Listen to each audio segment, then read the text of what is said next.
శ్రీ గురుభ్యో నమః. శ్రీమాత్రే నమః. అరచేతిలో బొటనవేలు కింద ఉన్నటువంటి ఈ భాగము శుక్రస్థానానికి సంబంధించింది. మరియు ఈ వేలి కింద ఉన్నటువంటి భాగము రవికి సంబంధించినటువంటిది. ఎప్పుడైతే శుక్రస్థానం నుంచి ఒక రేఖ ఇలా స్ట్రెయిట్గా రవి స్థానంలోకి వెళ్తుందో, ఇలాంటి రేఖ ఉన్న వాళ్ళు చాలా అదృష్టవంతులు. ఎందుకనంటే ఈ శుక్రస్థానం అనేది శుక్రుడు లగ్జరీకి మరియు మంచి లైఫ్ స్టైల్ని ఇచ్చేటటువంటి గ్రహకారకము.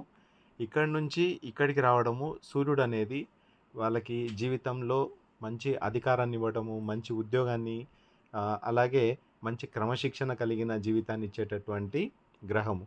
కాబట్టి ఇక్కడి నుంచి కనుక ఒక రేఖ ఈ రకంగా వెళ్ళినట్లయితే వారి జీవితంలో మంచి క్రమశిక్షణను కలిగి, మంచి ఆదాయాన్ని కలిగి మరియు మంచి లగ్జరీ లైఫ్ని వాళ్ళు కలిగి ఉంటారు.